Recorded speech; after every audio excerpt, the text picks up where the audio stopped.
Kent Ketter on Oh, Grixis look at Delver. those jerseys. Noah Walker on Grixis Delver. So smooth. They both have some real sweet-looking jerseys. Noah is on 6, so let's go ahead and get our players battling. Now, as this match gets to start up, I do want to point out that I just recently tweeted that we're looking to talk about the Eldritch Moon cards during our downtime here on the cast this weekend, and we would love to hear from you out there on Twitter what cards you want to hear us talk about. So feel free to tag Andy and I, as well as use the hashtag SCG Live, so that we can go ahead and check that out. You can also use the hashtag SCGWOR so we can see it as well. But we do want to find out what cards everybody wants to hear our opinions on, because we got lots of opinions on lots of cards, because there's some sweet stuff in Eldritch Moon. But for now, Kent's just going to lead off with a Blue to Delta and pass the turn. Noah's going to pay 2 with that Gitaxian Probe to see what Kent has. He has a Wasteland, a Daze, a Probe of his own, another Wasteland, a Young Pyromancer, and Underground Sea. And those Wastelands can be pretty threatening. These decks are very land light. They only have 18 lands usually, 4 of which are Wastelands and don't tap for colored mana. And that said, though, they do have Deathrite Shaman to help fix their mana, even if their mana is getting disrupted. And they also have Brainstorm and Ponder to search for the various cards that they may need. So Kent was able to pick up a copy of Underground Sea. Noah's just going to play a Wasteland and pass it back. So Kent's going to fall to 19. He's going to play a Young Pyromancer here, I'm guessing. And I wouldn't be surprised if... All right. All right, so Noah's going to Force of Will it, pitching a Spell Pierce. Kent is going to Daze it. And Young Pyromancer is one of the good threats in this matchup. Because there's so much removal that the creatures typically die as soon as they hit play, if they do resolve. And Young Pyromancer can just generate all these tokens that end up creating tons of value. Now, I'm not sure why Kent dazed it. Yeah, I was a little surprised by that too, but...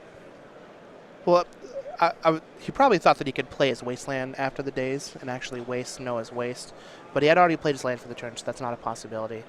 He is going to probe Noah. Noah's going to reveal Young Pyromancer, 2 Lightning Bolts, and a Gurmag Angler, and a Deathrite Shaman.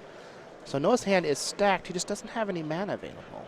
Yeah, and we do know that Noah mulliganed, so considering he was at a 6-card hand, I do like keeping a good hand that has Gitaxian Probe as an extra draw and at least 1 Wasteland to play. You do give yourself the opportunity to get lucky in multiple ways with a hand like that. So I do like that better than going down to 5. So Kent's just going to play a Wasteland and pass. Noah's going to draw and pass. Kent's going to waste his waste. Noah will waste back the Underground Sea. So both players have no lands on the battlefield, but Kent does have like 4 lands in his hand, and Noah has 0. So Kent was just able to reset their mana base, but he does have an advantage on mana. He just doesn't have very much action. Yeah, Kent's really used his cards in a way where he sacrificed card advantage in order to just keep Noah's side of the board clean. And it'll be interesting to see how that plays out on these upcoming turns. Well, Noah has a Wasteland, so Kent can waste the waste here, which will allow him to fetch and play that Delver that he just picked up. Let's see if he decides to go that route. He's not. He's just going to play a Delver. I do like playing the Delver. Wasting a Wasteland isn't really that effective. It does allow him to turn his dazes on by getting that Wasteland off the table. But the Wasteland by itself really doesn't do a whole lot. If Noah top decks a fetch land, essentially a large portion of his hand will be unlocked. So I like saving a Wasteland for a colored mana source instead. And that seems to be what Kent is doing. So Kent's decided if he wants to use his Scalding Tarn in his upkeep. Delver's not going to flip. He is going to fall down to 16, go find that 1 copy of Tropical Island. And one thing that's a little interesting here is since the players basically collaborated on their deck lists and are playing the exact same mana bases, it'll be interesting to see if they choose to use their Wasteland in a way to cut a player off of mana. So for example, Noah just Wastelanded this Volcanic Island, and he knows that Kent only has 2 Volcanic Islands left in his deck. So Noah potentially has the opportunity to knock Kent off of either red or black mana, because he also only has 1 Underground Sea left in his deck. Deathrite Shaman, like I said before, does a little bit of mana fixing, but these sort of plays can be impactful, and we see that Noah is choosing to get Tropical Island because that green mana is the least important, and so it's essentially wasteland fodder. Yeah. So Noah's going to use his Misty Rainforest, fall down to 15, go get a Tropical Island. Kent is going to daze it. And so Ken actually had a pretty nice play there. He floated a mana when he returned the island to his hand with the daze, and then he made sure that he wastelanded Noah's island before casting the Spell Pierce so that Noah wouldn't be able to play a daze. So that was some really nice sequencing on Ken's part. Ooh. So Noah's not going to have anything else. That Delver's going to flip, finding a Brainstorm. That Brainstorm is a real good draw for Kent here. Now he's going to be able to refill his hand. And he has a third Wasteland. So just in case Noah does happen to draw into some mana. Yeah, and Kent was essentially out of gas at that point, but having drawn this Brainstorm, it's essentially an Ancestral Recall. All right, well, the Delver's going to bring Noah down to 7. Here comes a Ponder. Kent's just going to hold on to that Brainstorm until he knows what he's looking for. And this is sometimes what Delver games are all about. One person is horribly meta screwed, and the other person has a 1 mana creature in play to win the game. And, you know, these decks run on such tight margins. There's such a low land count. They're essentially all 1 mana or free spells. And this is, you know, just one of the things you see where some guy's playing Magic and the other guy's just drawing cards and looking at his hand, which unfortunately is Noah in this particular case. And Noah is going to find another non-land card on top of his deck. He's just going to go ahead and pack it up. So Kent Ketter, who's currently 24th on our leaderboard, is going to pick up Game 1 against Noah Walker, who's currently 27th. These players are in a 74 to 75 card mirror. So let's go ahead and take a look at their sideboards, which should be close to the same. It looks like they are the same. They just wrote them down in different orders, so they're going to show up in different orders here. But we've got 1 Cabal Therapy, 2 Winter Orb, 1 Painful Truth, 1 Ancient Grudge, 2 Pyroblast, 2 Surgical Extraction, 2 Pithy Needle, a Dark Blast, 1 Forked Bolt, and 2 Baleful Strix. How do you think they're going to sideboard? So essentially, I think they're going to treat this matchup as a mid-range control mirror. So I think basically what they want to do is just bring in cards that generate card advantage. So those will be cards like Cabal Therapy, Painful Truths. You can bring in some number of Pyroblasts. You probably bring in both. Dark Blast can have some usefulness in the matchup, as can Fork Bolt and Baleful Strix. I agree. When I was helping work on this deck with the team, what we found for the mirror is you just want to cut your Force of Wills. Yeah. And you just... It does become a card advantage war. Bad soft permission. In fact, we even got to multiple points where we wanted to have a second copy of Painful Truth in our sideboard, but we never just like actually pulled the trigger on it. Yeah. That's a tough thing to do. So, you know, while these players are going to finish up their sideboarding, I don't have a sweet segue. I just want to talk about game night because it's great. Oh, yeah, let's do it. Game night is awesome. If you just want to be able to get some sweet swag, play Magic at your local game store, game night is exactly what you want to have your local game store sign up for. They can get information. Go to StarCityGames.com/game night. Right now in July, you can get this sweet Snipcaster Mage with the tokens and the pins. And once we get back on Andy and I's beautiful visage over here, you'll see that we have these tokens pinned on our lapels, and they are pretty sweet. I like Snipcaster Mage. Oh, they call him Tiago. Old Tiago himself. Yep. And in August, for game night, you can get the Young Burrowmancer, which is pretty sweet. I still, every time I see this and say this, I want to say Young Burrito-mancer. Young Burrito-mancer. But that's probably just because I like burritos. He's like cooking up some jalapenos in his right hand. Yeah, you never know. He could just have a burrito in his hand. Some ghost peppers. And we have our new setup for September now, where you can get the Bone Chewer Giant. Ooh, I haven't seen this one. Yeah, so this is a play on stone. Is that a Shibu Inu? Yeah. Is that what kind of dog that is? It's a Doge. It's a Doge. It's a Doge. So it's this is a play on Stone Hewer Giant, old card from Morning Tide. Lets you get some equipment. So we've got our 5/5 Doge. Looks like he's got a couple Umazawa's Jites on the sideboard. We have to come up with cute dog-related puns for popular equipment that he play. Yeah. So the swords, GT. So tweet at us and tell us, Yeah. what we should call this card and what we should call the accessories. Yeah, the accessories. So I think it's just Doge Chewer Giant seems fine. But just some kind of dog-related pun for the equipment that you normally get with either Stoneforge Mystic or I keep wanting to say Bone Chewer Giant, but it's Stone Hewer Giant. Mm-hmm. We're getting pretty good with this pun game, so that's what you can get for September. Again, go.starcitygames.com/game night. Let your local game store know if you want to participate so they can get a hold of starcitygames.com and get signed up for that program. Ooh, and there it is, Stone Hewer Giant. Stone Hewer Giant. So, in all of its glory. I feel like there has to be a really sweet animal or dog pun for Umezawa's GT. Yeah. Anything that's leveled up, it's dual wielding. I can always support that. Dual wielding is great. Yeah, dual wielding is great. All right, so our players are going to finish up here. So who do you think being on the player of the draw is going to give, one player a big edge over the other in these sideboard matchups? So a lot of the times in like a mid-range control matchup where card advantage is the most important thing, I don't think being on the player of the draw makes as big of a difference. The extra card that you get on the draw is quite valuable.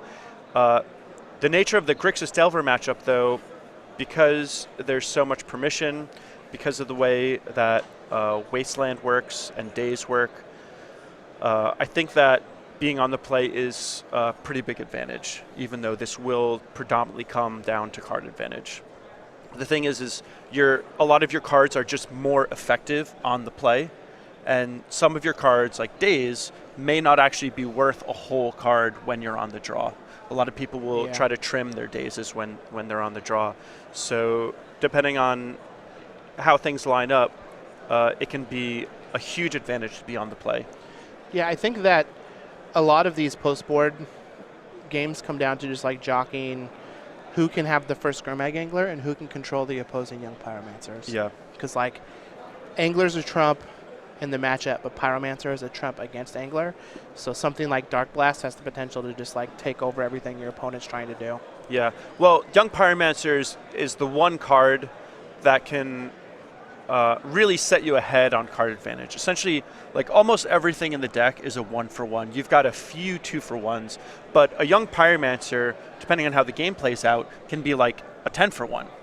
Yeah, it's just Storm, make a 1/1 token. Right, exactly. Because it's so much easier to kill the creatures than it is to keep them alive. If you can just land a Young Pyromancer and just generate 3 tokens off of it, as quickly as possible, and then just focus on keeping the board clean, your opponent may need to use 3 removal spells on those tokens, which is just absolutely unreal. Well, Noah's going to start off here with a Gataxian Probe. See a real sweet hand from Ketter that includes some lands, some Young Pyromancer, some bolts. He's going to fetch down to 17 with his Pluto Delta, find an Underground Sea. Going to ponder. We're going to shuffle it. He doesn't really like what he sees. Could just be that he has another landlight draw and he's looking for some more land. In this matchup, I feel like Young Pyromancer is one of the best cards, and I feel like one of the best times to play it is turn 3 with a 3rd land drop, because that means you can play around Days. You've gotten a little bit more time to save a Gataxian Probe to cast with it, and you can potentially fire off another spell to get some immediate tokens. And it looks like Noah's got another land light hand, so if Ken is able to come out with a Wasteland here, he would be in great shape. Yeah, so Kent's going to probe down to 18. He's going to see 3 Ponder, a Wasteland, a Baleful Strix, or 3 Brainstorm, a Wasteland, a Baleful Strix, and a Ponder. Let's see how Kent decides to play this turn. All right, so he's going to play his Deathrite Shaman. It looks like it's going to live for now. And even if Noah does have a Wasteland for that Underground Sea, that still gives Kent 2 mana sources for next turn. Yeah, Deathrite Shaman is one of the great ways to secure yourself against the onslaught of Wastelands and Stifles that you find in the format, as well as also just ramping up your mana. In addition to that, Deathrite Shaman plays very well with Wasteland. So Oh, yeah. you're able to, put yourself ahead on mana.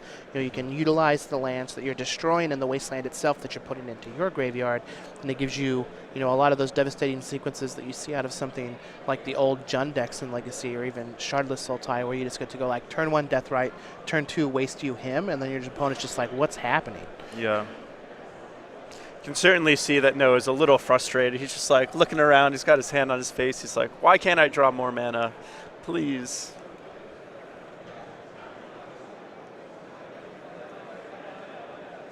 So Noah's going to start off here. So he's thinking if he wants to, he doesn't want to brainstorm lock himself, but he really needs to find land. I think in this instance, he still just play the Ponder. Because like, if there's land there, great. If not, then you get to shuffle and get a free look at a card. Like, having +1 look at a brainstorm is more, +1 look at a land here is more important than, potentially hitting perfects on your brainstorm. Yeah, and he has a Delver that he could play, which is the more proactive play, but he knows that if he plays a Delver, it's likely to just die. So the most important thing at this point is for him to just develop his mana so that he can start casting potentially 2 spells in a turn. Right, so and he is drawing off of it, so that's a good sign. We got land.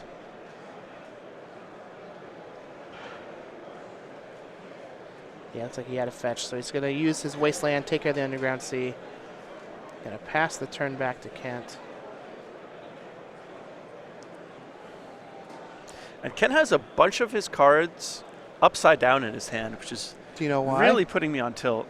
It does put me on tilt while I'm watching it, but it's something that I've been trying out, where any known information that I have in my hand, I'll flip them upside down. Yeah. But then, like, they're in sleeves, so like opponents can read. So like, if I draw a second copy of a known information card, and you shuffle it in your hand so it's right next to. Yeah. So I usually just kind of write that stuff down. Yeah. Well, Kent's just going to go ahead and fall to 17. He's going to use his Misty Rainforest, find a volcanic island. Let's see what he decides to do here. He might just play that young Pyromancer out, but he doesn't really want to risk it dying. He also could just go like Ponder Delver, which seems like a pretty good turn too. It's going to eat away. One thing that's also cool about these Delver mirrors is there's so many angles of attack. You can run your opponent out of resources in terms of like spells, winning with pure card advantage. You can focus on disrupting their mana. You can try to overload them with threats, and that's one of the cool things about these matchups is that the decks are so flexible. It usually does come down to a card advantage war, but particularly in the early part of the game, it really can play out in a lot of different ways. Looks like it was Delver, Delver, Pyroblast were the top 3 cards on the Ponder. So he could have just stacked it Delver, Pyroblast, Delver, and flipped that Delver. But he doesn't really have he doesn't have another land in his hand. So he wants to make sure that he can get up to 3 and 4 mana to play multiple spells in a turn. So he's just going to shuffle, pick up a Tropical Island, which isn't the worst. Pass the turn back to Noah. Yeah, these Delver decks really do want 2 lands. As soon as you're getting to 3 lands, you're starting to think maybe that's too many or close to it. Usually like 2 dual lands and then a fetch land as your 3rd land is like a pretty nice place to be. Yeah.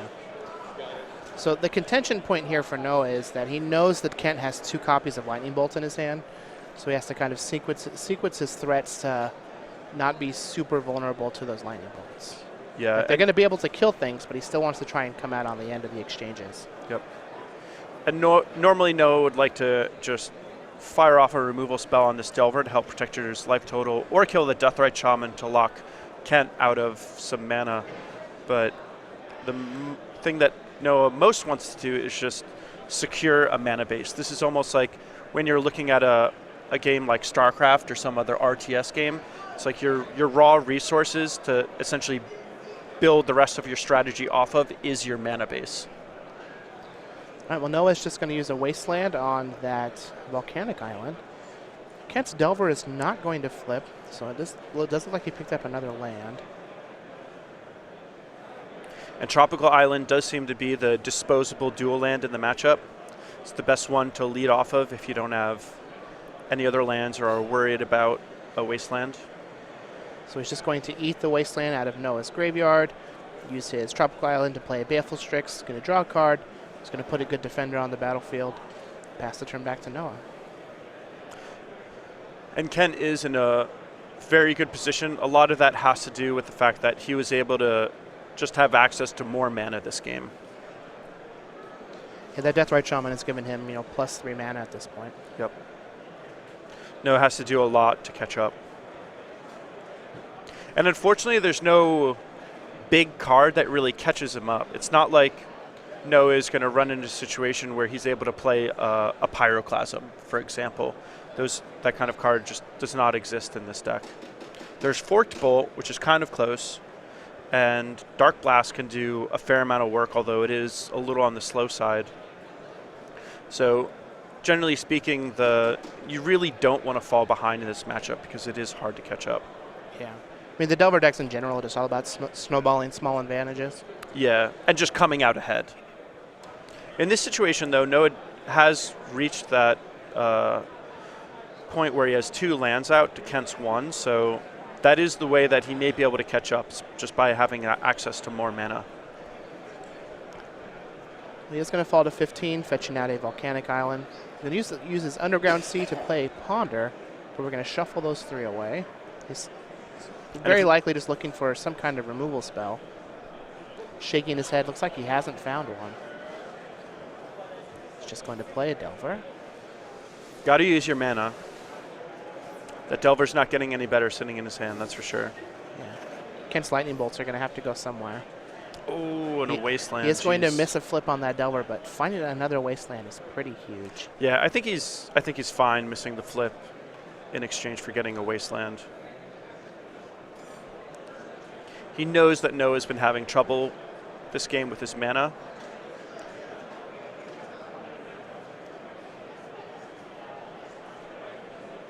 And it's interesting to see what Kent decides to go after. So it will be the Volcanic Island. So that's particularly noticeable because it means that Noah won't have access to Lightning Bolts without red mana, which means that Kent's sources of damage and his Deathrite Shaman are going to have free reign. Yeah, the big drawback to not hitting the Underground Sea is Gurmag Angler is still pretty live here. Yeah. Which isn't something that Kent has an active way to answer, but that Baleful Strix is pretty good on defense against it. Yeah, and at this point, Kent can probably just ignore it and erase it. As soon as that Delver flips, it's also going to have flying. So yeah, he can just go around it if it shows up. Once we get to the point where Kent's not needing that Deathrite Shaman for mana either, he can use it to chunk away at Noah's health 2 at a time. And we haven't seen a Daze from either of these players in this game. And I know a lot of players like to take out Daze a lot, but as we've seen, these players are operating on so little mana. Is one of the reasons why even when I'm on the draw, I like having Daze in my deck. Well, Noah's going to go for a Lightning Bolt on that Deathrite Shaman. Kent's going to respond with a Brainstorm and find a copy of Daze, which is going to counter that Lightning Bolt. Really and that's good. going to be huge. He also gets to set up the flip on his Delver of Secrets. And that Lightning Bolt is pretty big deal in terms of the clock. Kent can almost kill Noah this turn. See, what's interesting here is Kent still has that Lightning Bolt upside down in his hand, and if Noah's able to read that that's the Lightning Bolt that he knew about before because of sleeves have the opening on the top, like he can derive that Kent has 2 copies of Lightning Bolt still. Yeah. That's why I don't like flipping the cards upside down. Yeah, to be fair, it is probably pretty hard for Noah to actually keep an eye on that. There's a lot of things that he needs to think about in this game, and it's one of those things where you just got to prioritize what you pay attention to. Yeah. 'Cause you really can't actually pay attention to everything. I try and just imagine that all of my opponents are Reed Duke and try and minimize what I would league against Reed Duke. Yeah. It's probably one of the reasons why I'm here doing coverage right now and not battling. But that'll change. We'll see. Yeah, you will be the new challenger to enter the arena soon. All right, well, Baleful Strix is going to come down, draw Noah a card, but Kent does have just all those copies of Lightning Bolt. And so while this Baleful Strix is a nice defensive play, it's a play that's paying 2 mana and is a little more focused on card advantage rather than board presence.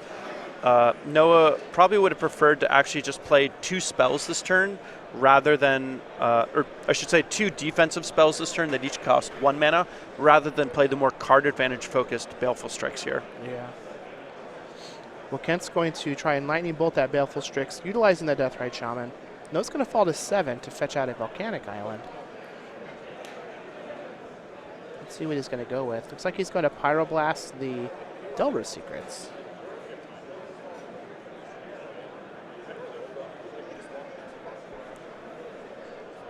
And it's a little interesting that Noah chose that specific timing to do it. It might have been a situation where Noah was hoping to maybe bait out another 1 mana spell from Kent so that he'd be tapped out, and then Noah could choose what spell he wanted to daze. Now that's a big deal. Noah's been behind this whole game, and it seems quite difficult for him to be able to deal with everything that Kent is pushing onto the board, especially now that this young Pyromancer has arrived on the table.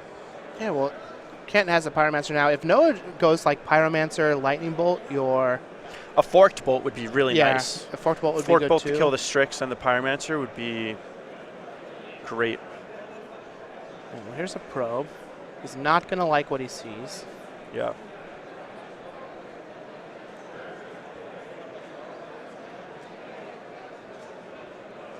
Now, if I was Kent, I probably would have cracked the fetch land for either the Delver or the Lightning Bolt on his turn while Noah was tapped out. But it looks like Noah has spun his wheels enough, cannot find what he needs to secure his life total and answer Kent's board, and Noah's going to have to scoop it up after some rough mana problems. Yeah, Kent's going to take the match 2-0, and the Team Card Hoarder 74 out of 75 Mirror Match Challenge here. The StarCityGames.com Worcester Open, brought to you by Ultimate Guard.